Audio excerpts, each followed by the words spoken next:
So last class में हम लोगों ने ये चेंज ऑफ स्टेट वाला एक टॉपिक किया था। इसी में कुछ आगे पॉइंट्स हमें पढ़ने हैं, ठीक है।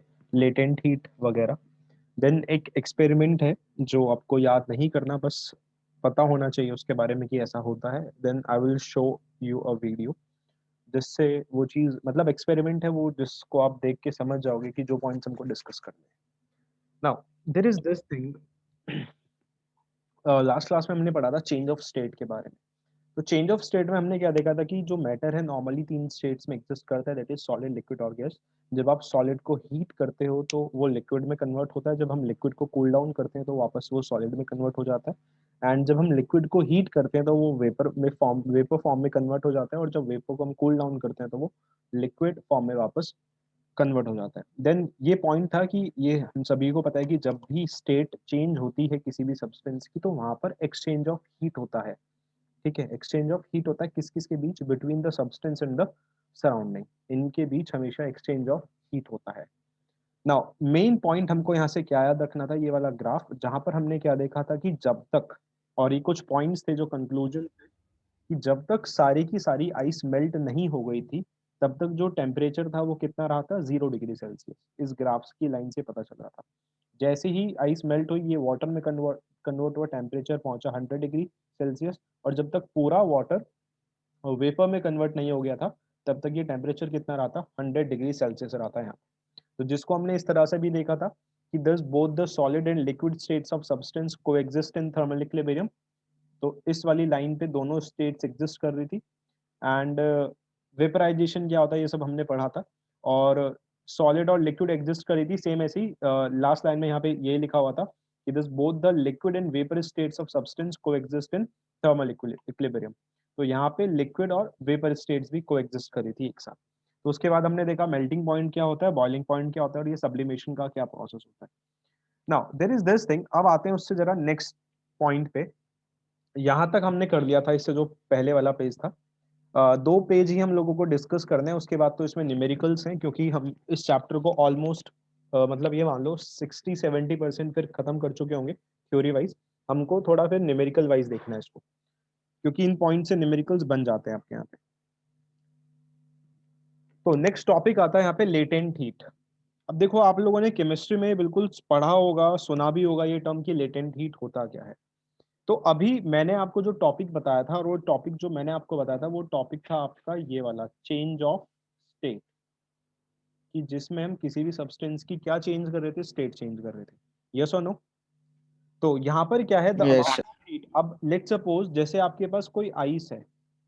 अब आइस को आपको लेट्स से लिक्विड फॉर्म में कन्वर्ट करना है, मतलब वाटर में कन्वर्ट करना है, ठीक है।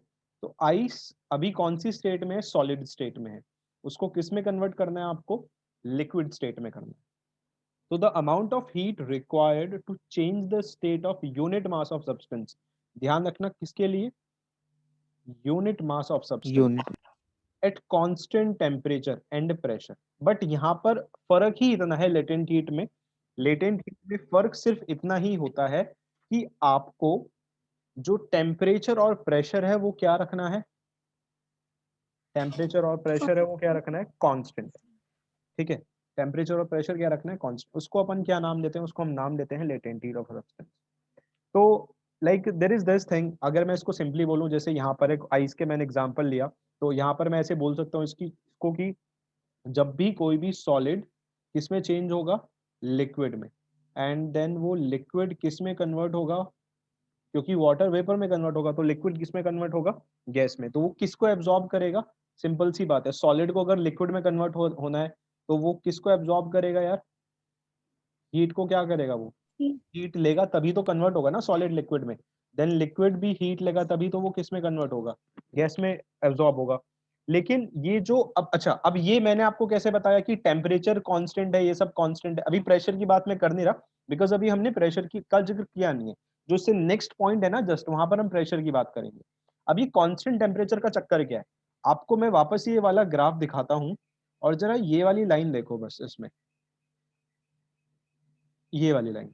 यहाँ पर ये टेम्परेचर क्या है, ये टेम्परेचर क्या है, इतना पोर्शन, और ये वाला पोर्शन किसको रिप्रेजेंट कर रहा है, कांस्टेंट। ये कांस्टेंट टेम्परेचर ही तो है, यस और no? Yes sir. Yes sir. ठीक है। तो Yes, sir. कि जो भी आपको लाइक जब जो मैंने अभी बोला यहाँ पे कि जब भी कोई भी सॉलिड को लिक्विड में कन्वर्ट होता है, मतलब चेंज होता है लिक्विड में, और लिक्विड चेंज होती है किसमें, लिक्विड चेंजेस इनटू गैस, तो वो किसको एब्जॉर्ब करता है? It absorbs heat. लेकिन ये जो हीट है ये शो अप नहीं होती हमें। मैंने क्या बोला? ये हीट हमें शो अप नहीं होती, मतलब ये हीट हमें दिखाई नहीं देती। क्यों? बिकॉज यहाँ पे टेम्परेचर क्या है? मेनली कांस्टेंट है, क्योंकि वो हीट को एब्जॉर्ब करता रहता है। तो ये जो हीट होती है ना, ये हिडन होती है। हिडन का मतलब है लेटेंट होती है, अंदर होती है, दैट इज लाइंग हिडन। ठीक है। तो इसीलिए इसको हम क्या बोलते हैं? इसीलिए वो अमाउंट ऑफ हीट रिक्वायर्ड किस लिए चाहिए आपको? Amount of heat required subject object की स्टेट को चेंज करने के लिए, और वो भी कितने ऑब्जेक्ट की? Unit mass. लास्ट क्लास में हम लोगों ने पढ़ा था ना 1 ग्राम या unit mass of a substance, yes और नो? Yes sir. तो ये यूनिट मास वही है of a substance eight constant temperature is called latent heat of a substance. तो अगर कोई m मास है सब्सटेंस का जो एक स्टेट से दूसरे स्टेट में कन्वर्ट हो रहा है, तो उस प्रोसेस के लिए जो हमको हीट चाहिएगी, उसका फॉर्मूला क्या है? इसके लिए फॉर्मूला क्या है? Q is equals to, this is the required formula. तो किसी भी मास की स्टेट को आपको चेंज करना है तो आपको इतनी हीट चाहिए, that is Q is equals to ml, where L is called latent heat of substance, और ये आपको हमेशा गिवन होगी, लाइक क्वेश्चन में गिवन होगी। हम करेंगे इसके ऊपर क्वेश्चन। सर माइक खराब हो रहा था थोड़ा। एक सेकंड।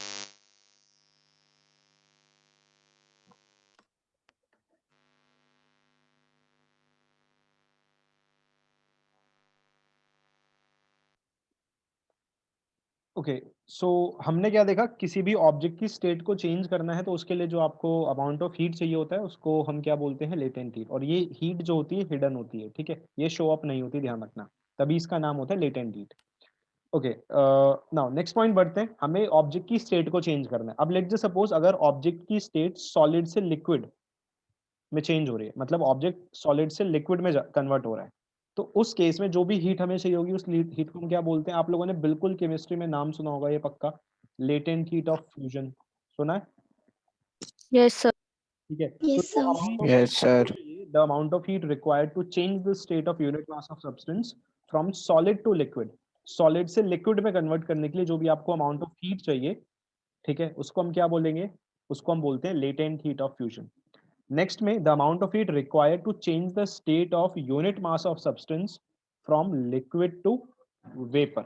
अगर लिक्विड से वेपर में कन्वर्ट करना है, वही वाला प्रोसेस हो गया भाई, सॉलिड से लिक्विड में कन्वर्ट करना है तो लेटेंट हीट ऑफ फ्यूजन हो गई। अब लिक्विड से वापस गैस में आई मीन से लिक्विड से गैस में कन्वर्ट करना है तो उसको हम क्या बोलेंगे? Latent heat of vaporisation. तो ये दो टाइप्स होते हैं मेनली लेटेंट हीट के। होपफुली क्लियर हुआ होगा सभी को लेटेंट हीट क्या है। बस खास बात क्या है कि ये हीट कभी भी शो अप नहीं होती, ठीक है, बिकॉज ये क्या होती है? हिडन। हिडन मतलब ये लेटेंट वर्ड जो होता है ना, लेटेंट, इसका मतलब ही होता है, इस वर्ड का मतलब होता है हिडन। तो ये जो हीट होती है ना, कभी शो अप नहीं होती, ठीक है, ये अंदर लाइक लाइंग हिडन होती है सब्सटेंस के अंदर। ओके, बट उसकी स्टेट जो है वो चेंज हो जाती है। तो ऐसी हीट को हम क्या बोलेंगे? Latent heat. दो टाइप की होगी, लेटेंट हीट ऑफ फ्यूजन और लेटेंट हीट ऑफ वेपराइजेशन। ये सभी को क्लियर है? Yes sir. Yes sir. आने के Yes, चांसेस sir. ना के बराबर है, ना के बराबर, ठीक है। अब कुछ इंपॉर्टेंट पॉइंट्स हैं और दो इंपॉर्टेंट डेफिनेशंस हम लोग पढ़ने वाले हैं, बहुत ज्यादा इंपॉर्टेंट डेफिनेशंस हैं, एग्जाम में बहुत बार देखने को मिलती है इस चैप्टर से। एक्चुअली यहाँ पर हमारा जो नेक्स्ट टॉपिक है ना वो है इफेक्ट ऑफ, अच्छा अभी हम लोगों ने टेम्परेचर का इफेक्ट देखा था मेल्टिंग और बॉइलिंग पॉइंट पे। अब लास्ट यहाँ पर हम लोग देखने वाले, अब जो नेक्स्ट है, ठीक है, वो है किसका effect? Effect of pressure on melting and boiling point, कि किसी भी सब्सटेंस के मेल्टिंग और बॉइलिंग पॉइंट पर प्रेशर का इफेक्ट कैसे पड़ता है। ओके, सबसे पहले जान लेते हैं कि प्रेशर हम अप्लाई कैसे कर सकते हैं। देखो, मैं आपको एक पहले वीडियो दिखा रहा हूँ, उस वीडियो से आपको ये वाला पॉइंट बिल्कुल क्लियर हो जाएगा, बिल्कुल 110% ये समझ आ जाएगा। अब आप लोगों के ना कुछ वो आर्ट इंटीग्रेटेड प्रोजेक्ट चल रहे होंगे इस साल, ठीक है, तो उस आर्ट इंटीग्रेटेड प्रोजेक्ट में ना ये जो मैं वीडियोस आपको दिखाता हूँ आप इनको यूज कर सकते हो आप, बिकॉज ये बहुत बेसिक एक्सपेरिमेंट्स है जिनको आप वीडियो रिकॉर्ड करके दे सकते हो, ठीक है। तो ये वाला पॉइंट जो है ना, ये बहुत इंपॉर्टेंट पॉइंट है, ये आपको उससे बहुत ईजिली क्लियर हो जाएगा कि कैसे ये प्रोसेस होता है। एक सेकंड रुको जरा।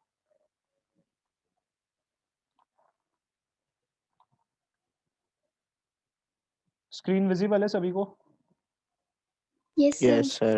Yes, sir. जरा इसको देखना, उसको देख लो जरा 2 मिनट, ये बिल्कुल क्लियर हो जाएगा आपको।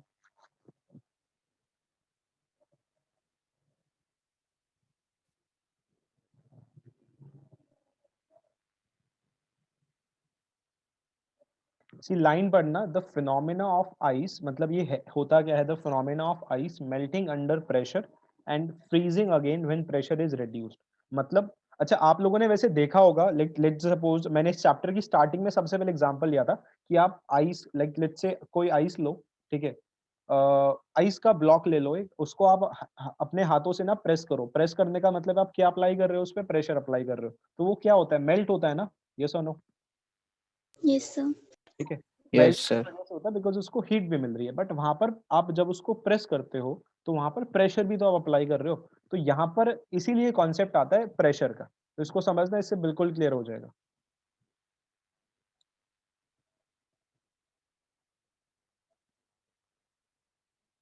ठीक है, 2 डंबल्स हैं, ये हार्डली 2 किलो के डंबल्स होंगे। इस तरह से हमने इसको, ये आइस का जो ब्लॉक है, डंबल्स को किसी वायर से बांध के टाई करके इस तरह से हैंग कर दिया। स्टार्टिंग में ये सिचुएशन है।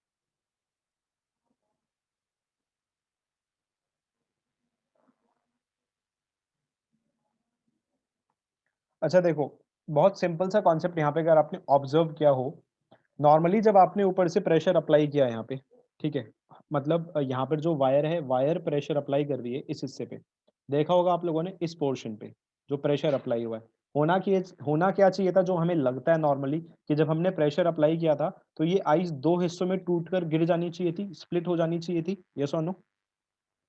Yes, sir. Yes, sir. Yes, sir. ऐसा हुआ नहीं। आपने क्या देखा, जिस पोर्शन पर आपने, अगर मैं इसको हटा दूं यहाँ से, तो हमने क्या देखा कि देखो, यहाँ इस हिस्से पे हमने पहले इस वायर की हेल्प से, ये जो वायर है, ठीक है, इस वायर की हेल्प से प्रेशर अप्लाई किया, मतलब पहले इस हिस्से पे प्रेशर क्या था, प्रेशर को इन शॉर्ट क्या किया हमने, एक तरह से बोले तो प्रेशर को हमने इंक्रीज किया।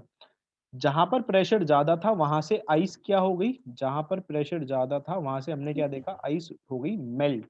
तो ये शायद आपको समझ आया होगा कि प्रेशर अप्लाई करने से मेल्ट, कोई भी चीज मेल्ट होगी, जैसे हम लोग आइस को हाथ में ले तो उसको प्रेशर अप्लाई करें तो वो मेल्ट हो जाएगी धीरे से।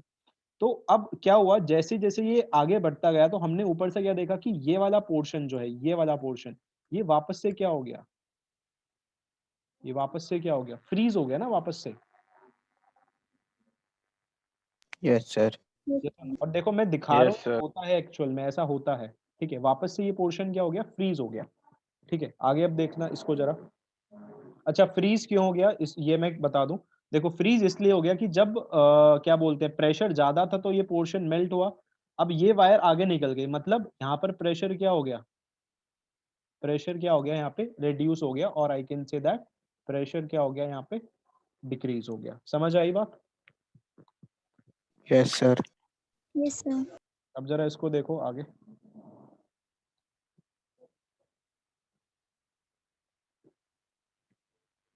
तो इसको आप ना अपने आर्ट इंटीग्रेटेड प्रोजेक्ट्स में बना सकते हो, बहुत बहुत आपको ऐसे देखने को मिलेंगे। मैंने पहले भी काफी दिखाए आपको इसमें।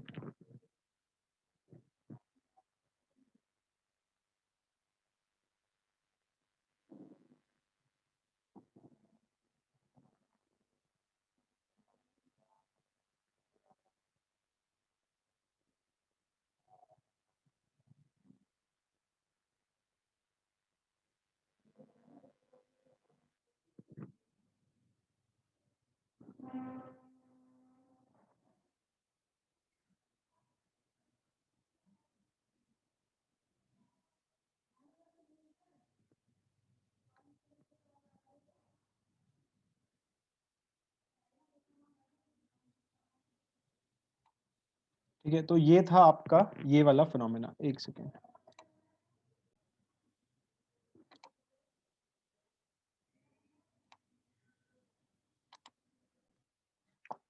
होपफुली सबको क्लियर हुआ होगा कि किस तरह ये काम करता है एक्चुअल लाइफ, मतलब डे टू डे लाइफ में। Yes, sir. Yes. तो पहले जरा इस point Yes, sir. Yes, sir. और यहाँ पर इसको ना अगर ब्रेक किया जाए दो वर्ड्स में, इसका मतलब होता है कुछ, री का मतलब होता है अगेन, और यहाँ से GELATION से एक वर्ड निकलता है विच इज कॉल्ड क्लियर। इसका मतलब होता है फ्रीज होना। मतलब कोई भी सब्सटेंस जो वापस से क्या हो सकता है, जो कोई भी वापस से क्या हो जाता है, अगेन फ्रीज हो सकता है, उसको हम क्या बोलते हैं, रिगेलेशन।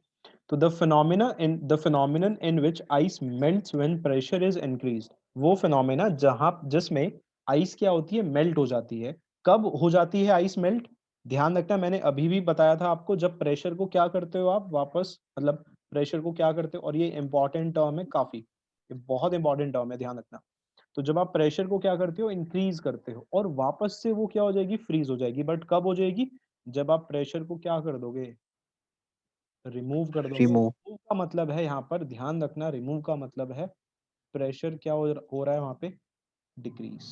एग्जाम्पल क्या है, देखा होगा लेट्स से, जैसे ये बेसिकली वो एग्जाम्पल मैंने डाला हुआ है, आपने मूवीज वगैरह में देखा होगा कि when the wheels of cart pass over snow, कि जब भी किसी भी कार्ट के व्हील्स या गाड़ी के टायर स्नो के ऊपर से पास होते हैं, तो उस पॉइंट पे आइस जो है वो मेल्ट हो जाती है।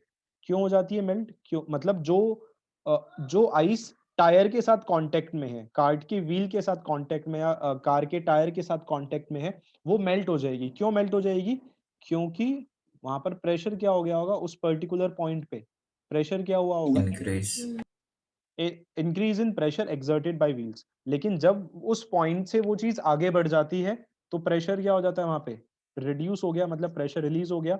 तो जो water so formed refreezes on wheels. तो इसीलिए जो टायर्स होते हैं, मतलब बर्फ के, मतलब सॉरी, कार के टायर जो होते हैं उनके ऊपर स्नो, या फिर जो व्हील्स ऑफ कार्ट है, इसलिए वो आइस उनके ऊपर लग जाती है, ये रीजन होता है इसका।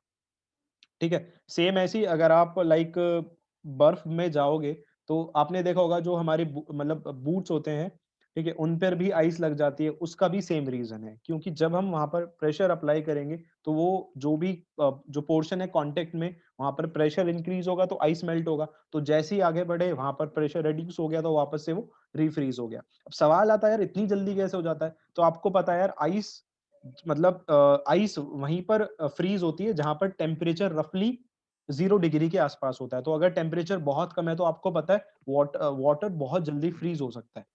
क्लियर है इतनी बात सभी को? Yes, sir. Yes, sir. Now अब आता है triple point of a substance. अच्छा, triple point of a substance से पहले ये वाली लाइन में आपको बता दूं, एक पॉइंट है, मैंने नॉलेज के लिए लिखा हुआ है, मैंने तो आज तक देखा नहीं है इसको, कहीं किसी एग्जाम वगैरह में आते हुए, बट मैंने लिख दिया है फिर भी। तो द मेल्टिंग पॉइंट ऑफ दो substances which expand on melting, मतलब वो सब्सटेंसेस जो मेल्ट करने पर एक्सपेंड होते हैं, जैसे paraffin, wax, phosphorus, sulphur etcetera, increases with increase in pressure. मतलब कि वो सब्सटेंसेस, ठीक है, जो मेल्ट करने पर एक्सपेंड होते हैं, मतलब फैलते हैं, उनका मेल्टिंग पॉइंट हमेशा बढ़ेगा जब आप प्रेशर को बढ़ाओगे। while the melting point of those substances which contract on melting, जैसे आइस हो गई, आइस कॉन्ट्रैक्ट होती है मेल्ट करने पर, ठीक है, किसमें कॉन्ट्रैक्ट होती है, लिक्विड में। Cast iron, bismuth etcetera decreases with increase in pressure. तो मतलब वो सब्सटेंसेस जो एक्सपेंड होते हैं, फैलते हैं मेल्ट करने पर, उनका जो मेल्टिंग पॉइंट है वो इंक्रीज होगा with increase in pressure. But वो सब्सटेंसेस जो कॉन्ट्रैक्ट होते हैं मेल्ट करने पर, जैसे आइस हो गया, बहुत पॉपुलर एग्जांपल है, यही चलता है मोस्टली चैप्टर में, वो डिक्रीज होगा, उनका मेल्टिंग पॉइंट डिक्रीज होगा विद इंक्रीज इन प्रेशर। अब लास्ट पॉइंट आता है boiling point of liquid increases with increase in pressure, कि जो बॉइलिंग पॉइंट है लिक्विड का, वो इंक्रीज होता है किसके साथ, प्रेशर इंक्रीज करने के साथ। अब इसको समझने के लिए एक एक्सपेरिमेंट है, हम लोग घर में भी ये काफी बार देखते हैं इस एक्सपेरिमेंट को, बट कभी नजर नहीं पड़ती हमारी, ठीक है। तो मेरे को बस ये रिकॉल कराना है आपको कि ये चीज होती है एक्चुअल में, देन हम इस कंक्लूजन पे आएंगे। वैसे कंक्लूजन क्या है कि जो बॉइलिंग पॉइंट है लिक्विड का वो क्या होगा, इंक्रीज होगा अगर आप प्रेशर को क्या करते हो, अगर आप प्रेशर को क्या करते हो, इंक्रीज करते हो। तो ये 2 पॉइंट्स हैं, मैं इनको क्लियरली बोल रहा हूँ, मैंने नॉलेज के लिए डाले हुए हैं, और बट ऐसा नहीं है कि सिलेबस में नहीं है, सिलेबस में है, बट मैंने क्वेश्चन देखा नहीं है इनके ऊपर आज तक। ठीक है, एक सेकेंड जरा। ओके, कुछ ये एक विजिबल है स्क्रीन सभी को? Yes, Yes, sir. sir. Yes, sir. Experiment है, ये एक एक्सपेरिमेंट है जिसमें हम लोग देखेंगे कि मतलब ये डायग्राम है, मैंने नोट्स में नहीं डाला क्योंकि आता नहीं एक्सपेरिमेंट बिल्कुल भी, इसलिए नहीं डाला। उसका बस कंक्लूजन हम लोगों को ध्यान रखना है। तो ये एक एक्सपेरिमेंट है जिसमें हम लोग देखेंगे effect of pressure on the boiling point of a liquid. ठीक है, लिक्विड के केस में, लिक्विड बोले तो हमने यहाँ पे लिक्विड की मतलब स्पेसिफाई किया हुआ है कि हमने क्या लिया हुआ है यहाँ पे, वाटर। तो लाइक अगर हमें इस इफेक्ट को पढ़ने के लिए, like effect of pressure on boiling point को करने के लिए, लेट्स सपोज हमने एक फ्लास्क लिया, मतलब एक बर्तन लिया, और इसको हमने लाइक फिल किया हुआ है, as you can also see, हमने इसको फिल किया हुआ है मोर देन हाफ, मतलब आधे से ज्यादा इसको हमने फिल किया हुआ है, और किसी बर्नर के ऊपर रखा हुआ है किसी स्टैंड में, और आउटलेट में यहाँ पर हमने कॉर्क प्लेस की हुई है। कॉर्क मतलब जैसे जैसे वो लकड़ी का वो टुकड़ा होता है ना, वो यहाँ पर हमने प्लेस किया हुआ है। और बाकी यहाँ पे स्टीम वगैरह आप देख सकते हो, यहाँ से मतलब इस पाइप से स्टीम निकल के इधर जाएगी इस तरह से। तो स्टार्टिंग के कुछ पॉइंट्स है, मैं रिकॉल मतलब इनको मैं बोल रहा हूँ। ठीक है, आप कंक्लूजन इसका ये होगा कि आप लोग अगर रिलेट कर पाओ तो आप लोग देखोगे कि ये होता है, मतलब जब भी आप कोई भी लाइक जब आप वाटर बॉईल करते हो, ठीक है, ये होता है एक्चुअल में। नाउ लेट्स सपोज हमने फ्लास्क को हीट करना स्टार्ट किया स्लोली। ठीक है, लेट्स सपोज हमने इस फ्लास्क को, मतलब ये जो फ्लास्क है, जो बर्तन है यहाँ पे, इसको हमने स्लोली बर्नर के ऊपर हीट करना स्टार्ट किया। अच्छा, हीट करने का मतलब है क्या, हीट करने का मतलब क्या होता है, इसका टेम्परेचर राइज होगा, यस और no? Yes, Yes, sir. sir. तो as Yes, sir. Temperature rises, जैसे जैसे टेम्परेचर बढ़ेगा, okay, let just suppose imagine करो आप कि आप मतलब पानी को बॉईल कर रहे हो, पानी को बॉईल कर रहे हो, तो हम लोग क्या देखते हैं, स्मॉल बबल्स बनने लगते हैं ना, यस और नो? पानी में Yes, sir. Yes, sir. पानी बॉईल होता है, तो कुछ वही वाला सीन है। जैसे जैसे टेम्परेचर बढ़ेगा, जो स्मॉल बबल्स होंगे वाटर के, वो यहाँ पर बनने लगेंगे, यहाँ पर छोटे छोटे बबल्स बनने लगेंगे। Small bubbles of water begin to form at the bottom, then ये बबल्स ऊपर राइज हो जाएंगे। कैसे राइज हो जाएंगे, बिकॉज एक्चुअली क्या होता है कि अभी हम लोग आगे टॉपिक पढ़ेंगे, कंडक्शन कन्वेक्शन। अच्छा, वो टॉपिक सिलेबस में नहीं एक्चुअली, कोई नहीं, मैं उसको पढ़ाऊंगा। तो वहां पर हम लोग क्या देखते हैं कि जो चीज मतलब गर्म हो जाती है तो उस लेयर की डेंसिटी कम हो जाती है और वो ऊपर आ जाती है, और जो ठंडी लेयर है वो नीचे आ जाती है। आप लोगों ने कभी कभी देखा होगा, ऐसा हुआ होगा बिल्कुल, सर्दियों में क्या होता है कि लेट सपोज आपने नहाने के लिए पानी गर्म किया, तो और अ, पानी गर्म किया, तो वो पानी ना ऊपर से जब आप हाथ डालोगे उसमें तो हमको लगता है कि गर्म है, लेकिन जब हम एक्चुअल में देखते हैं मतलब, तो वो पानी गर्म नहीं होता, वो सिर्फ ऊपर वाली लेयर गर्म होती है वाटर की। हुआ होगा, धप्पा हुआ होगा बिल्कुल इस तरह आपके साथ। ठीक है, कि सिर्फ अपर लेयर जो है वो गर्म होती है, बाकी नीचे पानी सारा ठंडा होता है। वो इसलिए होता है कि जो ये वाटर मॉलिक्यूल्स हैं जो हीट होते हैं, वो ऊपर आ जाते हैं, हीट होकर ऊपर आ जाते हैं। तो जो भी ठंड मतलब ठंडी लेयर्स हैं वो डेंसर हो जाती हैं और वो नीचे पहुंच जाती हैं। ओके, तो इस वजह से ये जो स्मॉल बबल्स यहाँ पर फॉर्म होंगे, ये कहाँ हो जाएंगे, राइज हो जाएंगे वाटर से और सरफेस पे आ जाएंगे। अब लेट सपोज कोई टेम्परेचर पहुंच गया। अच्छा, आपको पता है boiling point of water 100 degree Celsius होता है, यस और no? Yes, Yes, sir. sir. Yes, sir. तो एट जब टेम्परेचर 70 टू 80 डिग्री सेल्सियस है, तो जो बबल्स हैं स्टीम के, ये फॉर्म होने लगेंगे, मतलब ये जो बबल्स हैं ये फॉर्म होने लगेंगे, और these bubbles of steam rise to the upper cold layer. जो मैंने अभी बताया, ये जो बबल्स हैं ये राइज होकर कहाँ जाएंगे, ऊपर वाली कोल्ड लेयर्स पे आ जाएंगे। एंड देन, अच्छा, आप लोगों ने कभी सुना होगा बिल्कुल कि जब पानी ना गर्म होता है तो वो एक नॉइज प्रोड्यूस करता है, बहुत हल्की सी, अगर आपने सुनी हो कभी, तो जब पानी बॉईल होता है, Yes, sir. ठीक है, उसको Yes, sir. Singing of the vessel, Yes, मतलब sir. ईडीएम है ये, सिंगिंग ऑफ द वेसल। ये सिंगिंग ऑफ द वेसल इसलिए टर्म यूज की जाती है, क्या बोलते हैं, जब पानी गर्म हो जाता है ना, तो this is called singing of the vessel, कि वो नॉइज प्रोड्यूस कर रहा है। ठीक है, नाउ अब उसके बाद जब ये टेम्परेचर इसका 100 डिग्री सेल्सियस हो गया, जब टेम्परेचर क्या हो गया इसका 100 डिग्री सेल्सियस हो गया, तो जो बबल्स हैं यहाँ पे, ठीक है, जो भी बबल्स होंगे स्टीम के वो एस्केप होने लगेंगे और जो पानी है मतलब वो खौलने लगेगा, दैट इज वाटर जो है बॉईल हो गया, पानी बहुत ज्यादा गर्म हो गया, तो यहाँ से ये स्टीम इस तरह से बाहर निकलने लगेगी। अब आप लोगों ने देखा होगा स्टीम का मतलब वाटर ड्रॉपलेट्स, तो हल्की हल्की कुछ पानी की बूंदें हैं, आप like as the steam comes out of the flask, जैसे जैसे ये स्टीम यहाँ से बाहर आएगी, ठीक है, तो इसकी टाइनी ड्रॉपलेट्स वाटर की आ जाएंगी, जिससे आप लोगों ने मतलब देखा होगा कि पानी जब बहुत ज्यादा गर्म हो जाता है तो एक फॉगी अपीयरेंस हमें दिखती है वहां पे, Yes, sir. फील दिखती है, मतलब भाप दिखती है पानी की, that is called foggy appearance दिखती है। तो अब यहाँ पे क्या किया, लेट जस्ट सपोज अगर आपने इस स्टीम आउटलेट को, इस ये है इंपॉर्टेंट पॉइंट, इस स्टीम आउटलेट को अगर हमने मान लेते हैं पार्शियली क्या कर दिया, पार्शियली क्लोज कर दिया। अब आता है मेन पॉइंट कि यहां से स्टीम निकलने लगी मतलब पानी बॉईल हो गया, ठीक है। अब क्या किया हमने, हमने इस स्टीम आउटलेट को पार्शियली क्लोज कर दिया, ठीक है। अब यार अगर इसको पार्शियली क्लोज कर दोगे तो ये जो अंदर है फ्लास्क, यहाँ पर प्रेशर क्या हो जाएगा, यहाँ पर प्रेशर इंक्रीज हो गया, बिल्कुल वैसे कि पानी बिल्कुल बॉईल हो गया और आपने लाइक जो जिस यूटेंसिल में, जिस बर्तन में आपने पानी गर्म किया है उसको आपने ढक दिया ऊपर से पूरा, मतलब स्टीम निकलने की भी जगह नहीं है, अगर जगह भी है तो बहुत हल्की सी जगह है, ठीक है, दैट इज पार्शियली क्लोज कर दिया। तो हम क्या देखते हैं उस केस में क्या होता है, अगर आप ऐसा करते हो तो ये जो फ्लास्क है ना, इस फ्लास्क के अंदर ये जो प्रेशर है यार, ये प्रेशर क्या हो जाएगा, फ्लास्क के अंदर ये जो प्रेशर है ये क्या हो जाएगा उस केस में, इंक्रीज हो जाएगा। और मजे की बात क्या है, प्रेशर इंक्रीज हो गया तो जो बॉइलिंग है ना वाटर की, वो क्या हो जाएगी उसके बाद, रुक जाएगी। ये बात समझ आई सभी को कि प्रेशर, इसको आपने स्टीम को पार्शियली क्लोज किया तो यहाँ पर प्रेशर बढ़ गया, प्रेशर बढ़ने से क्या हुआ, ये जो बॉइलिंग है वाटर की ये रुक गई। अब बॉइलिंग रुक गई तो मतलब अगर आपको वाटर को बॉईल करना है तो उसको और ज्यादा टेम्परेचर पर क्या करना पड़ेगा, और ज्यादा टेम्परेचर पर वाटर को अगर बॉईल करना है तो वाटर को और ज्यादा टेम्परेचर पर क्या करना पड़ेगा, हीट करना पड़ेगा, यस और no. Yes, sir. Yes, sir. Yes, sir.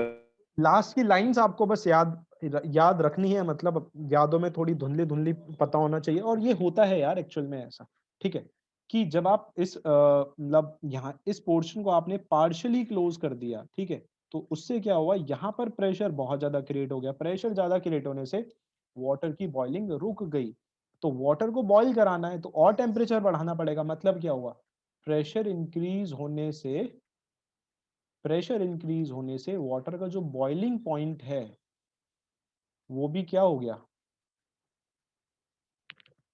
वो भी क्या हो गया, इंक्रीज हो गया ना, ये नो। Yes, sir. तो इसीलिए हम लोग यहाँ पर कंक्लूजन ये निकालते हैं कि भाई जब भी आप, और ये मुझे लगता है काफियों को तो शायद पता चल गया होगा कि हाँ ऐसा एक्चुअल में होता है, मतलब अगर आपने मतलब पानी भी गर्म किया होगा तो बिल्कुल ऐसा होता है जब आप पानी को बॉईल करते हो तो, ठीक है। तो कंक्लूजन बस हमें याद रखनी है, वो कंक्लूजन क्या याद रखनी है कि जब प्रेशर इंक्रीज होगा तो उसका जो बॉइलिंग पॉइंट है वो बॉइलिंग पॉइंट भी क्या हो जाएगा, आंसर है वो बॉइलिंग पॉइंट भी इंक्रीज हो जाएगा। क्लियर हुई बात सभी को। Yes, sir. Yes, sir.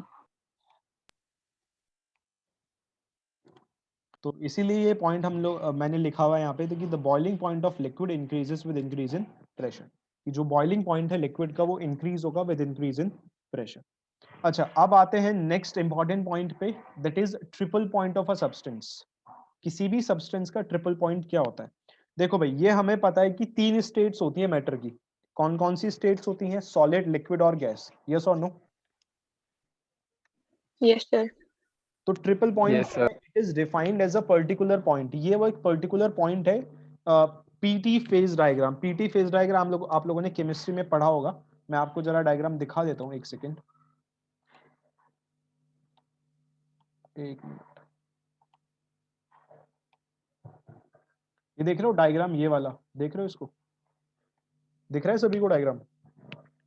Yes, sir. Yes, sir. तो ये पीटी डायग्राम क्या होता है, मतलब यहाँ पर एक एक्सिस पर हम लोग प्रेशर प्लॉट करते हैं और एक एक्सिस पर हम टेम्परेचर प्लॉट करते हैं। एक्चुअल में तो प्रेशर, वॉल्यूम और टेम्परेचर देखा जाता है, बट हम लोग लाइक क्या बोलते हैं, लाइक ये मान लो कि अपनी सहूलियत के लिए सिर्फ प्रेशर और टेम्परेचर प्लॉट करते हैं, क्योंकि पेपर पे प्लॉट करना और पेपर 2D होता है, मतलब 2 डायमेंशनल होता है, तो 3 डायमेंशन वहां पे प्लॉट नहीं हो सकती, तो इसीलिए हम यहाँ पे प्रेशर और टेम्परेचर को प्लॉट करते हैं, pressure which is called PT diagram. इसको इंडिकेटर डायग्राम भी बोला जाता है। केमिस्ट्री में थर्मोडायनेमिक्स है, वहां पर आपने ये कुछ टर्म्स पढ़ी होंगी। तो यहाँ पर क्या है, बस आपको बस एक पॉइंट देखना है, ये पॉइंट देखो जरा, ये वाला पॉइंट। तो ये वो पॉइंट है जहां पर ये वाटर लाइक आइस की फॉर्म में भी प्रेजेंट है, बिकॉज ये कर्व देख रहे हो, ये वाला किस फॉर्म में प्रेजेंट है, ये आइस की फॉर्म में भी, ये लिक्विड फॉर्म में भी प्रेजेंट है इस पॉइंट पे, बिकॉज ये तीनों लाइंस का कॉमन पॉइंट है। यस और नो? Yes, sir. बोलो। बिकॉज ये तीनों लाइंस का कॉमन पॉइंट है, और इस वाले पोर्शन में दैट इज वाटर वेपर बोले तो गैस, यहाँ पे वेपर की फॉर्म में है ये। तो ये तीनों लाइंस का कॉमन पॉइंट है, तो इस कॉमन पॉइंट को हम क्या बोलते हैं, इस कॉमन पॉइंट को हम लोग बोलते हैं, इस कॉमन पॉइंट को हम लोग बोलते हैं ट्रिपल पॉइंट। ट्रिपल पॉइंट समझ आया? मतलब वो पॉइंट जिस पॉइंट पर, अच्छा, और ये ट्रिपल पॉइंट आपको किस में मिलेगा, ये मिलेगा आपको PT diagram, that is pressure temperature diagram में। दिख गया सभी को? ये होता है एक्चुअल में ऐसा, बट इसमें डिटेल में है नहीं कुछ इतना अपने पास।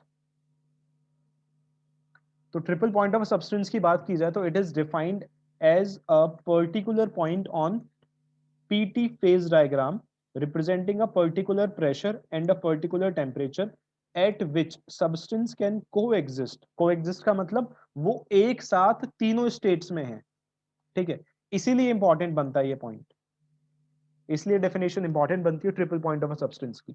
तो can coexist in all 3 states, that is solid, liquid and vapour, कि वो पॉइंट पीटी फेज डायग्राम में जहां पर जो किसी पर्टिकुलर प्रेशर और टेम्परेचर को रिप्रेजेंट कर रहा है, कि जिस पर कोई भी सब्सटेंस कोएग्जिस्ट का मतलब है एक साथ तीनों स्टेट्स में हो सकता है, दैट इज सॉलिड स्टेट में भी हो सकता है, लिक्विड स्टेट में भी हो सकता है, और वेपर स्टेट में भी हो सकता है, उसको हम क्या बोलते हैं, ट्रिपल पॉइंट बोलते हैं सब्सटेंस का। और जो वाटर का ट्रिपल पॉइंट होता है वो होता है, triple point of water is 273.16, ये केल्विन है, 116 kelvin, and triple point pressure is 0.46 Hg column, मतलब मर्करी कॉलम का 0.46। क्लियर हुआ ट्रिपल पॉइंट का मतलब क्या है यहाँ पे? Yes, sir. बोलो। Yes, sir. Yes, sir. तो ये है ट्रिपल पॉइंट, मतलब वो पॉइंट जिस पॉइंट पर कोई भी सब्सटेंस, यहाँ पर पर्टिकुलरली वाटर की बात नहीं हो रही, अगर पर्टिकुलर वाटर बोला जाए तो बस आपको सब्सटेंस हटा के वाटर लगा देना है। तो वो पॉइंट जिस पॉइंट पर कोई भी सब्सटेंस अपनी तीनों स्टेट्स में एग्जिस्ट करेगा, दैट इज सॉलिड स्टेट में भी मिल सकता है, आपको मिलेगा, लिक्विड स्टेट में भी मिलेगा, और गैस वाली स्टेट में मिलेगा, तो उसको हम बोलते हैं ट्रिपल पॉइंट। अब बात करें वाटर के ट्रिपल पॉइंट की, तो जो ट्रिपल पॉइंट ऑफ वाटर होता है वो होता है 273.16 केल्विन, और जो ट्रिपल पॉइंट प्रेशर होता है दैट इज 0.46 Hg कॉलम, ठीक है। ये वैल्यूज ध्यान रखना, आपसे पूछ सकते हैं फिल इन द ब्लैंक्स वगैरह में स्कूल एग्जाम्स में। इतने में कोई प्रॉब्लम है किसी को? No, sir. ओके अब यार याद करो, हम लोगों ने स्पेसिफिक हीट कुछ पढ़ा था, याद आया? स्पेसिफिक हीट पढ़ा था कुछ। Yes, sir. अब सेम ऐसे ही अब यहाँ पर नेक्स्ट बारी आती है specific heat of a gas, उसके बाद न्यूमेरिकल्स है इसमें।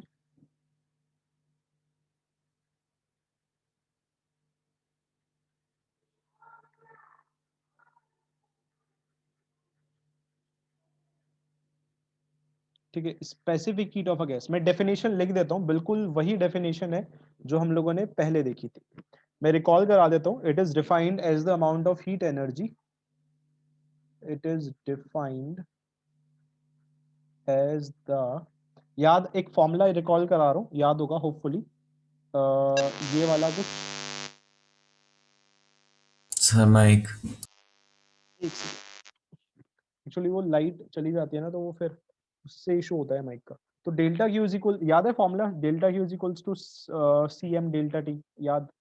एक ही फॉर्मूला पढ़ा है बस यस हम सर। चैप्टर में। तो it is defined as the amount of heat energy, specific heat is the amount of heat energy required to rise the temperature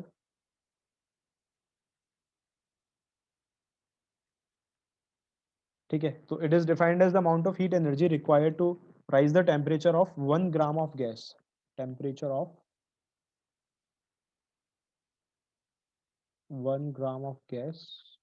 किसी को याद है कितनी डिग्री से रेज करते थे हम लोग? Unit degree. Unit degree, through unit degree.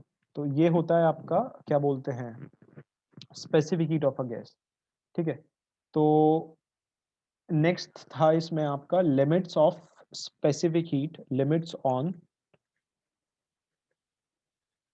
कुछ लिमिटेशंस हैं specific heat of a gas में। Limits on specific heat of gas.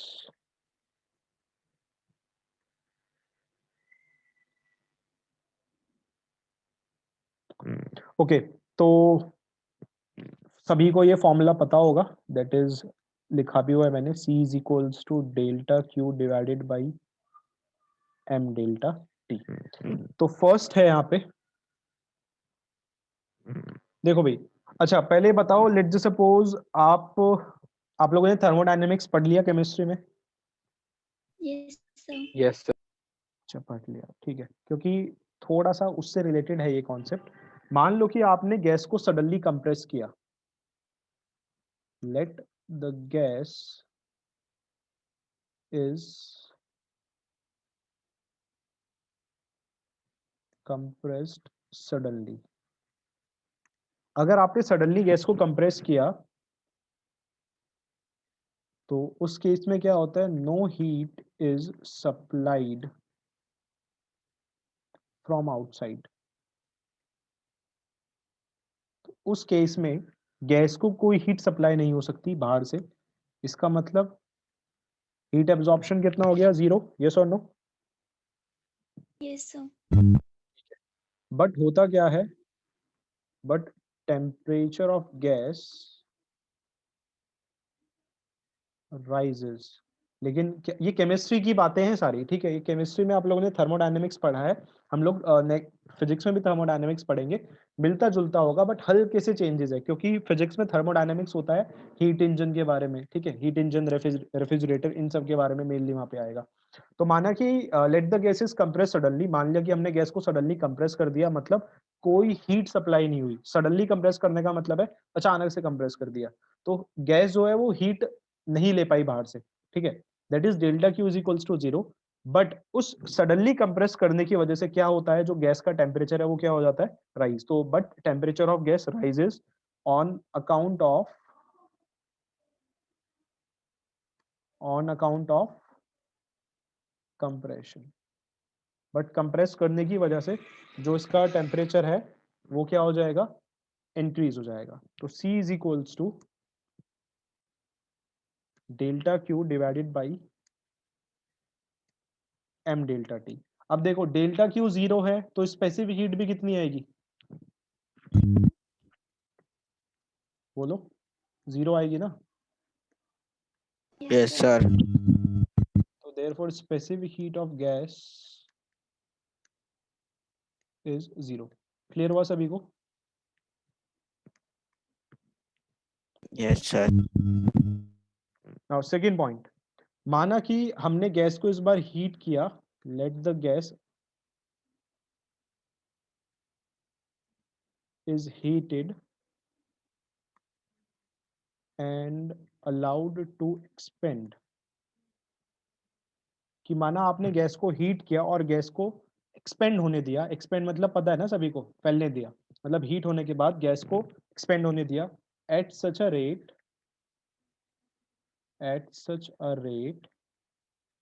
That, gas को जब आप हीट करोगे तो टेम्परेचर बढ़ेगा, क्या होगा, यस सर, इंक्रीज होगा।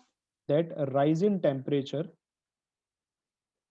ओके, जब आप गैस को अलाउ करोगे एक्सपेंड होने का, एक्सपेंड होने का मतलब है गैस कूल डाउन हो रही है, at such a rate that rise in temperature is equal to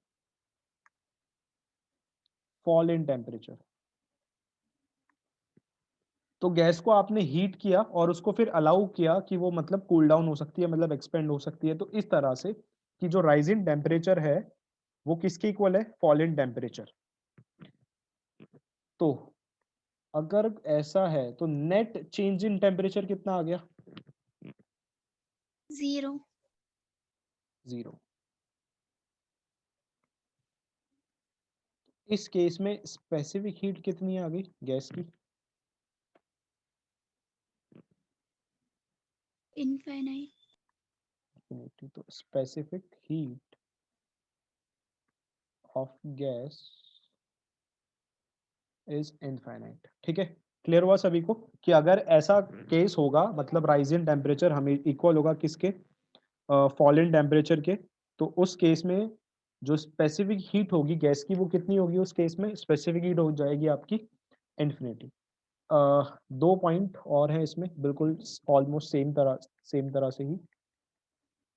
मान लेते हैं कि if rate of expansion were slow,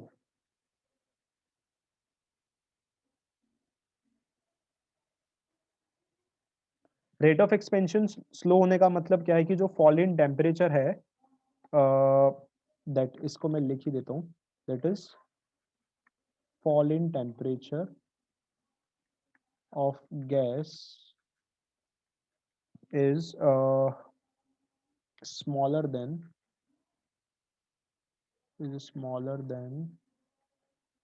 rise in temperature। तो डेल्टा टी बता दो कोई क्या होगा। रेट ऑफ एक्सपेंशन स्लो होने का मतलब क्या है कि जो फॉल इन टेम्परेचर है, मतलब गैस उतना कूल डाउन नहीं हो जितना उसको होना चाहिए था, तो इसका मतलब क्या हुआ, fall in temperature of gas is smaller than rise in temperature. तो डेल्टा टी क्या होगा इस केस में, पॉजिटिव नेगेटिव, Negative. नहीं पॉजिटिव, मतलब फॉल इन टेम्परेचर स्मॉलर है राइज से, तो राइज ज्यादा हो गया ना और फॉल कम हुआ, तो चेंज कैसे निकालते हैं, राइज माइनस फॉल करके। राइज बड़ा है तो फॉल छोटा है, तो टेम्परेचर कैसा आ गया, डेल्टा टी क्या आ गया, पॉजिटिव। तो स्पेसिफिक हीट भी क्या आ जाएगी फिर इस केस में, Positive. पॉजिटिव। लास्ट पॉइंट बिल्कुल इसी का उल्टा है यहाँ पे कि इफ रेट ऑफ एक्सपेंशन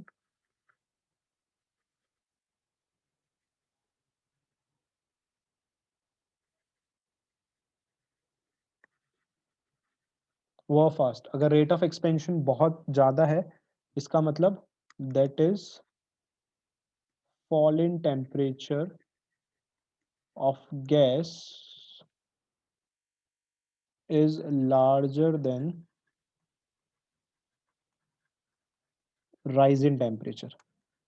तो अगर कुछ ऐसा है तो जो डेल्टा टी होगा वो इस बार क्या हो जाएगा, नेगेटिव हो जाएगा, यस और नो। Yes, sir. तो delta Q divided by M delta T, फिर क्या निकल के आएगा, स्पेसिफिक हीट हो जाएगी इसकी negative.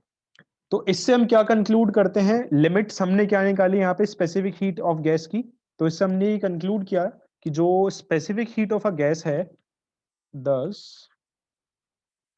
specific heat of gas, इसकी वैल्यू कितने से कितनी हो सकती है, ऑफ गैस कैन हैव कोई भी पॉजिटिव वैल्यू हो सकती है, can have any positive value from 0 to, अभी देखा था ना पीछे हमने स्पेसिफिक हीट इन्फिनिटी आई थी और 0 भी आई थी, यस और नो। Yes, sir. तो इससे हम ये कंक्लूड करते हैं कि जो गैस है उसकी स्पेसिफिक हीट जीरो की कोई भी वैल्यू हो सकती है, पॉजिटिव वैल्यू कहां से कहां तक होगी, 0 टू इन्फिनिटी से। अब क्या आपको नहीं लगता कि स्पेसिफिक हीट की वैल्यू नेगेटिव भी हो सकती है, हमने निकाला हुआ है सामने, Yes, sir. And it also can have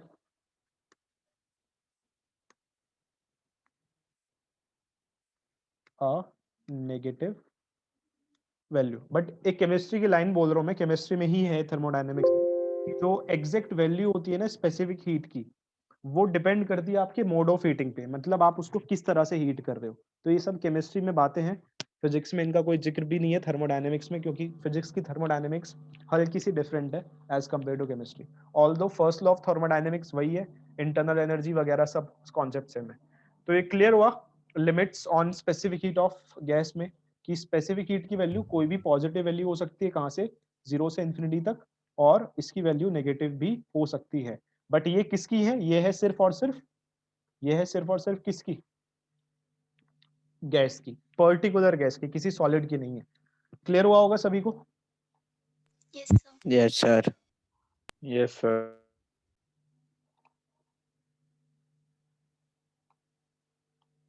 तो specific heat of a gas हो गया, limits on specific heat of gas हो गया। नेक्स्ट बारी आती है टू प्रिंसिपल। ओके, आप लोगों ने यार ये पढ़ा होगा स्पेसिफिक हीट ऑफ केमिस्ट्री में ही, specific heat of gas at constant volume, specific heat of gas at constant pressure, CV CP, yes और नो?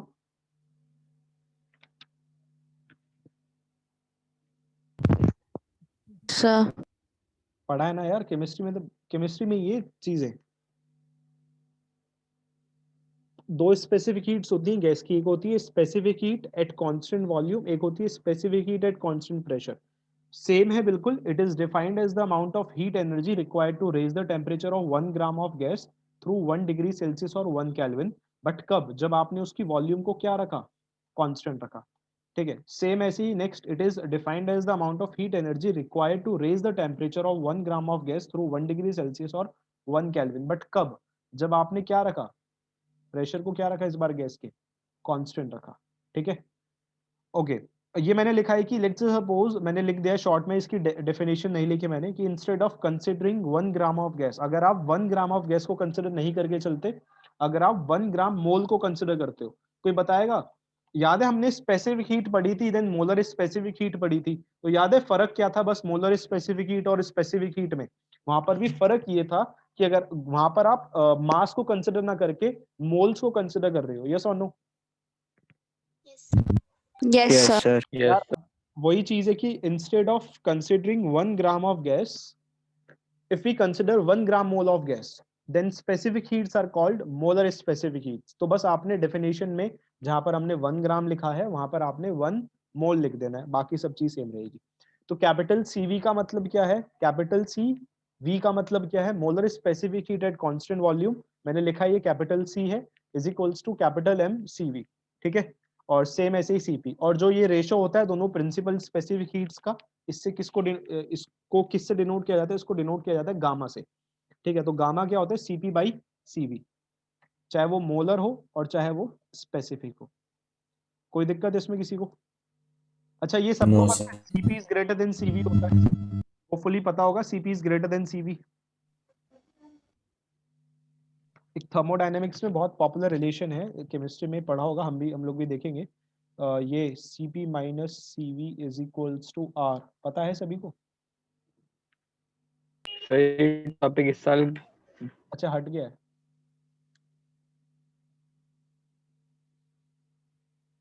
ओके, कोई नहीं भाई, इतने में डाउट, इतने में कोई दिक्कत किसी को? No, Yes, sir. sir. No sir. No, sir. यहाँ पे हमारा जो पोर्शन है हीट के मेजरमेंट का वो खत्म हो जाता है। मतलब मैंने आपको बताया था कि फर्स्ट क्लास जो हमारी हुई थी कि हम हीट को मेजर, इस चैप्टर में हम दो बातें पढ़ेंगे कि हीट को मेजर कैसे किया जा सकता है और हीट का ट्रांसफर। तो अब जो पोर्शन बचता है उस पोर्शन में हम लोग हीट का ट्रांसफर देखेंगे। कुछ लॉज हैं जो इंपॉर्टेंट है काफी, तो एक न्यूटन्स लॉ ऑफ कूलिंग आएगी, बहुत इंपॉर्टेंट है इस चैप्टर से। अगर क्वेश्चन बनता है तो न्यूटन्स लॉ ऑफ कूलिंग के 90% चांसेस हैं आने के, या जो कुछ लॉज वहां पे लिखी हुई हैं, किर्चॉफ्स लॉ है या कोई वीन्स डिस्प्लेसमेंट लॉ है वगैरह वगैरह, तो वो मेजरमेंट ऑफ हीट वाले सेक्शन में आते हैं। ठीक है, तो एक तरह से मैं बोल सकता हूँ इस चैप्टर का ये पार्ट 1 है जहां पर आप हीट को मेजर करते हो। जो सेकेंड पार्ट है वो है आपका transfer of heat. Okay, question number 2 पढ़ना जरा। क्वेश्चन नंबर 2 क्या बोल रहा है, यहाँ पे हमको सॉल्व करना, और मैंने लिखा हुआ है एनसीईआरटी का एक्सरसाइज का क्वेश्चन है। अच्छा, मैं बता दूं ये किस कॉन्सेप्ट पे बेस्ड है। हम लोगों ने मेजरमेंट ऑफ हीट वाले में एक टॉपिक किया था, थर्मल एक्सपेंशन, याद आया? थर्मल एक्सपेंशन, जिसमें हमने coefficient of linear expansion, coefficient of cubicle expansion, ये सब पढ़ा था। बोलो। Yes, sir. ये उसी Yes, कॉन्सेप्ट sir. के ऊपर बेस्ड क्वेश्चन है। तो क्वेश्चन नंबर 2 पढ़ लो एक बार, एनसीईआरटी एक्सरसाइज का क्वेश्चन है। कैलकुलेशन वगैरह देख लेना आप लोग ही अपने आप, मैं आपको बस थोड़े हिंट्स वगैरह दे दूंगा इसमें। तो देखो क्वेश्चन नंबर 2 क्या बोल रहा है, steel tape 1 metre long is correctly calibrated, calibrated का मतलब है मेजर किया गया है, for a temperature of 27 degree Celsius. एक स्टील टेप है जिसकी लेंथ आपको दी हुई है, ठीक है, 1 मीटर, ओके, और उसको आपने करेक्टली कैलिब्रेट किया है for a temperature of 27 degrees Celsius. The length of steel rod measured by this tape is found to be 63 centimeter. जो लेंथ थी जब हमने मेजर की इसको, तो जो लेंथ मेजर करके आई वो कितनी थी, 63 centimetre on a hot day when temperature is 45 degree Celsius. What is the actual length of steel rod on that day? तो हमें क्या बतानी है यहाँ पे, उस दिन जिस दिन टेम्परेचर कितना था, 45 डिग्री सेल्सियस था। बात समझ आई सभी को? Yes, sir. उसके बाद बोल रहा है what is the length of steel rod on a day when temperature is 27 degree Celsius. चलो देखते हैं जरा, और अल्फा में दिया हुआ है, अल्फा का मतलब कौन सा कोफिशिएंट दिया हुआ है,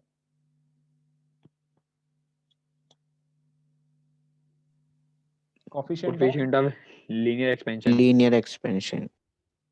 ठीक है, एक मिनट जरा, मैं क्वेश्चन भेज भी देता हूँ आप लोगों को।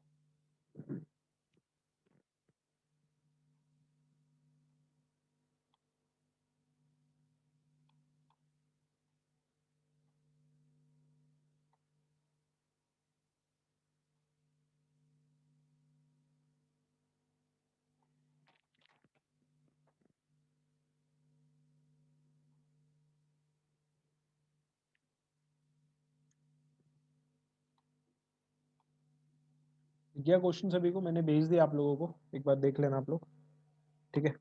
तो क्वेश्चन नंबर 2 हम लोग देख रहे हैं जरा, जितना हमने अभी तक पढ़ा है उसके ऊपर जो न्यूमेरिकल्स हैं वो देख रहे हैं, और ये एनसीईआरटी का क्वेश्चन है। तो क्वेश्चन नंबर 2 क्या बोल रहा था, आप लोग पढ़ सकते हो वहां से, steel tape 1 metre long is correctly calibrated, word ध्यान रखना, करेक्टली कैलिब्रेटेड लिखा हुआ है, for a temperature of 27 degree Celsius. जो लेंथ है स्टील रॉड की जो मेजर की थी इस टेप से, that was found to be 63 centimetre. तो लेंथ 1 हमें दी हुई है 63 सेंटीमीटर, और अल्फा दिया हुआ है बाय द वे हमें, alpha is given to be कितना, अगर आप हल्का से इसको स्क्रॉल करोगे तो आपको दिख जाएगा अल्फा यहाँ पे, alpha is given to be 1.20 into 10 to the power -5 degree Celsius inverse, ये अल्फा की वैल्यू है। और आई कैन ऑल्सो राइट कि जो टेम्परेचर 1 हमें दिया हुआ है that is given to be 27 degree Celsius, और temperature 2 is given to be 45 degree Celsius. हमें पूछा है length of the rod on the hot day, ठीक है। कोई बताएगा ये लेंथ बढ़ ज्यादा मतलब इंक्रीज होगी या डिक्रीज होगी, जो लेंथ नई लेंथ आएगी वो इंक्रीज होके आएगी कि डिक्रीज होके आएगी? Increase. इंक्रीज होगी। Increase. तो कौन सा कोफिशिएंट लगेगा, कोफिशिएंट ऑफ लीनियर एक्सपेंशन की कोफिशिएंट ऑफ क्यूबिकल एक्सपेंशन?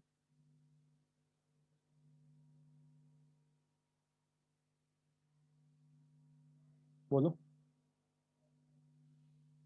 चलो पहले डेल्टा टी बता दो, डेल्टा टी कितना है? 45 - 27, यस और no, 18 degree Celsius. Sir.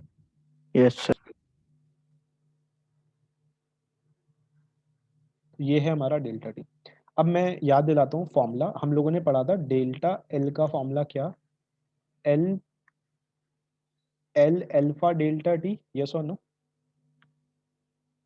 Yes, sir. तो नई लेंथ, हमें नई लेंथ बतानी है, ठीक है, न्यू लेंथ। तो जो नई लेंथ होगी वो पुरानी में, जो नई लेंथ होगी, नई लेंथ निकालने के लिए हम लोग पुरानी में पुरानी वाली लेंथ में नई लेंथ को ऐड करेंगे ना, यस और no. Yes, sir. Yes, sir. Yes, question में sir. बोल रहा है कि Yes, जो sir. Length of steel rod है वो किसी दिन पता चला कि कितनी है, 63 सेंटीमीटर है, ठीक है।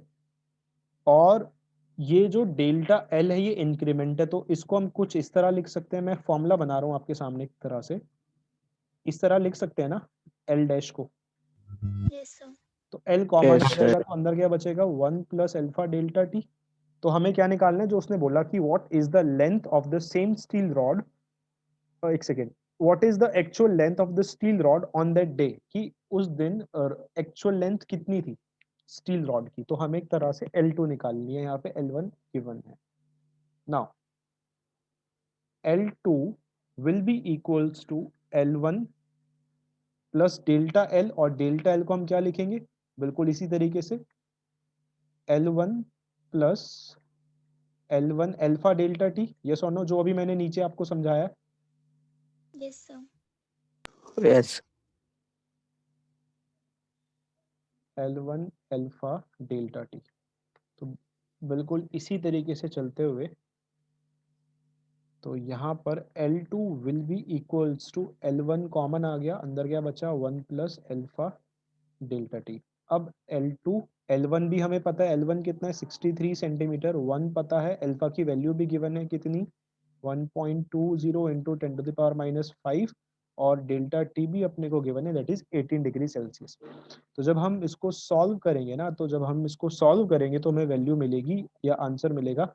ध्यान रखना मैंने क्या बताया, हॉट डे था, मतलब टेम्परेचर उससे कहीं ज़्यादा था, जो हमें 45, मतलब जो क्या बोलते हैं इसको, हॉट डे दिया हुआ है, मतलब लेंथ इंक्रीज होगी, तो कितना जो वैल्यू आएगी वो 63 से ज़्यादा आएगी, तो it will come out to be 63.0136 centimetre. Clear हुआ सभी को? Yes, sir. Yes, sir.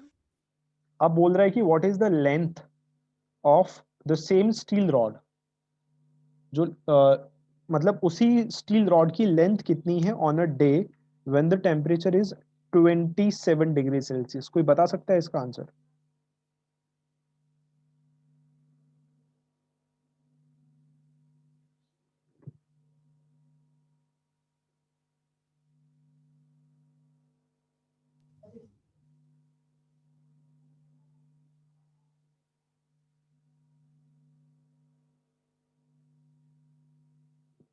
बोलो।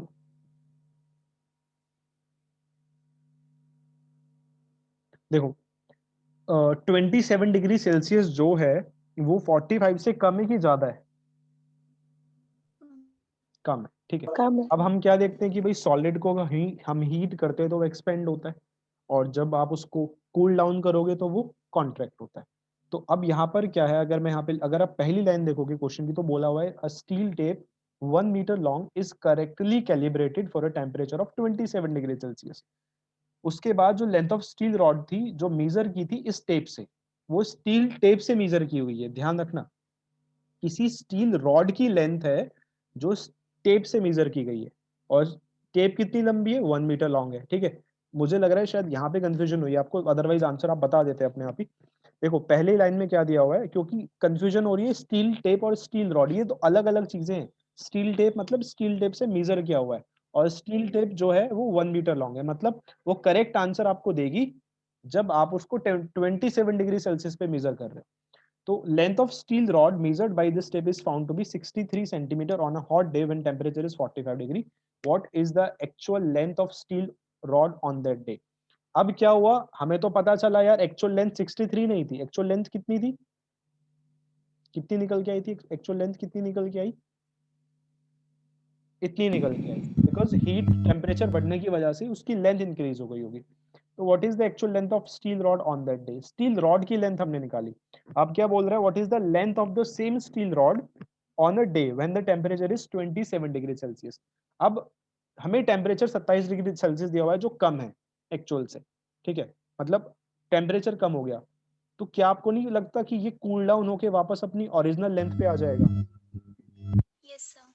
Yes, sir. तो Yes, sir. स्टील टेप, थोड़ा सा ना यही कंफ्यूजन है इस क्वेश्चन में कि स्टील टेप और स्टील रॉड दोनों ये स्टील वर्ड दिए हुए हैं ना, इसलिए।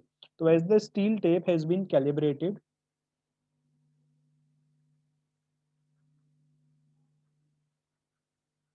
करेक्टली, करेक्टली हटा ही देते हैं, फॉर अ टेम्परेचर ऑफ, जो स्टील टेप है उसको हमने कैलिब्रेट किया है कितने टेम्परेचर पे, कितने टेम्परेचर के लिए, 27 डिग्री सेल्सियस के लिए। तो so length of steel rod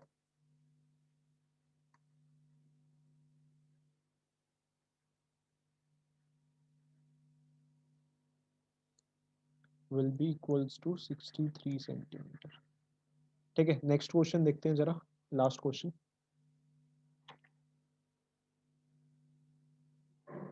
next question पढ़ो, ये भी एनसीईआरटी का है,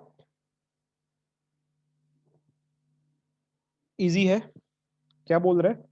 अ large steel wheel is to be fitted on a shaft of the same material. कि लार्ज स्टील व्हील है जिसको हमें शाफ्ट में फिट करना है सेम मटेरियल के, एट 27 डिग्री सेल्सियस। ठीक है, at 27 degree Celsius the outer diameter of shaft is 8.70 centimetre. 27 degree Celsius पे जो आउटर डायमीटर है शाफ्ट का वो 27 डिग्री सेल्सियस है, and the diameter of central hole in the wheel is 8.69 centimetre. उसके बाद बोल रहे हैं the shaft is cooled using dry ice, कि शाफ्ट को आपने फिर कूल किया ड्राई आइस यूज करके। एग्जांपल दिया हुआ है, ड्राई आइस क्या होती है? Solid CO2। At what temperature of the shaft does the wheel slip on the shaft, कि किस टेम्परेचर पे जो शाफ्ट है, सॉरी जो व्हील है वो शाफ्ट पे फिट हो जाएगा। और अल्फा हमको दिया हुआ है उतना ही दिया हुआ है जितना अभी पीछे हमने यूज किया था।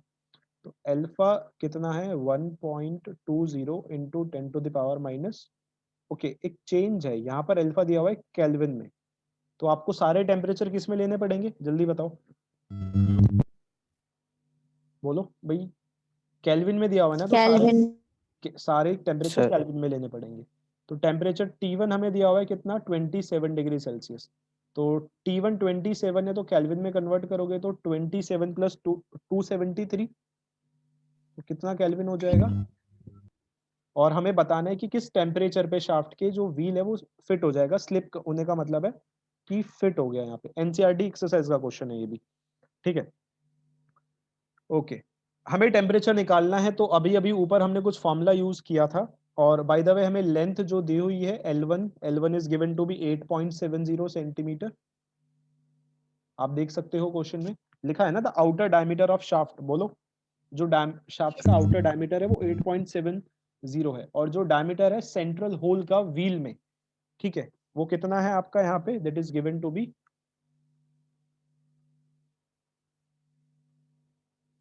इतना। तो अब यहाँ पर क्या बोला हुआ है कि उसको आपने कूल डाउन करना है, तो L2 की वैल्यू किसकी इक्वल हो जाएगी? बिल्कुल सेम ऊपर वाले तरीके के according, L2 is equals to L1 plus L1 alpha delta T. Yes और no? Yes, sir. Yes sir L1 common आ गया,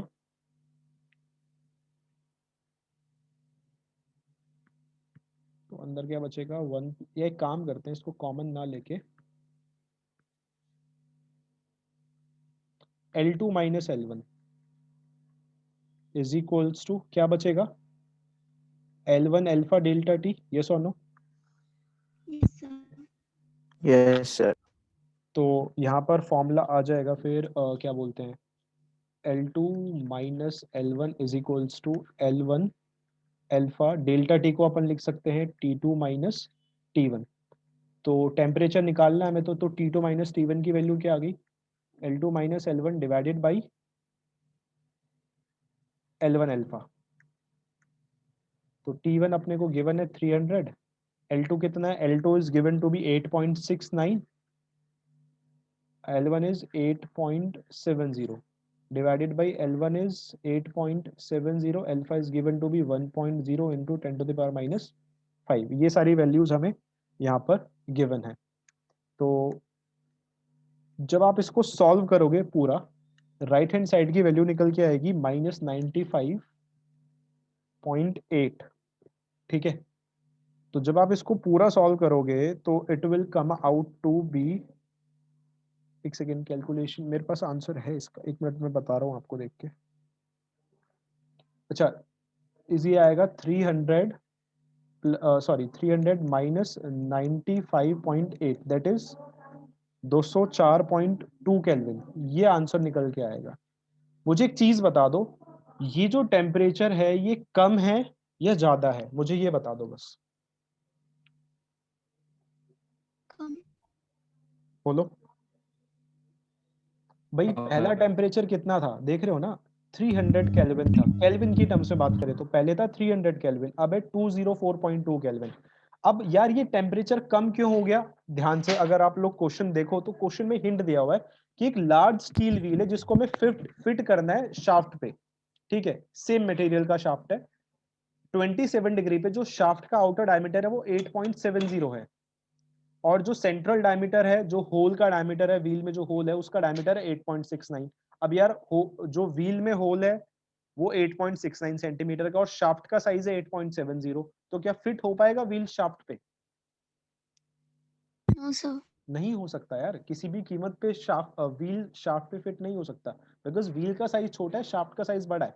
तो क्या बोल रहे हैं, द शाफ्ट इज कूल्ड, तो फिर हमने शाफ्ट को कूल डाउन किया, मतलब कूल डाउन करने का मतलब क्या है, उसका साइज डिक्रीज किया ना, यस और नो? Yes, sir. ठीक है, तो eight what temperature of the shaft does the wheel slip on the shaft, कि किस टेम्परेचर पे वो फिट हो जाएगा, स्लिप का मतलब है फिट हो जाएगा व्हील, मतलब हमें कूल डाउन टेम्परेचर निकालना है, किस टेम्परेचर पे वो, और आपको पता है ना उसको कूल डाउन करना पड़ेगा, क्यों करना पड़ेगा, क्योंकि साइज ज्यादा है, तो साइज कम करने के लिए कूल डाउन करना पड़ेगा उसको, तभी तो टेम्परेचर कम आया है। अगर साइज इंक्रीज करना होता तो आपको पता है ना टेम्परेचर क्या आता है, यहाँ पे ज्यादा आता, यस और नो? और ये वैल्यू भी पॉजिटिव आती उस केस में, ये वैल्यू भी पॉजिटिव आती, -95.8 नहीं आती। तो ये थोड़ी लॉजिकल बातें हैं जो आपको ध्यान रखनी है इन क्वेश्चंस में, ठीक है? क्लियर हो गया सभी को? Yes sir. Yes, sir.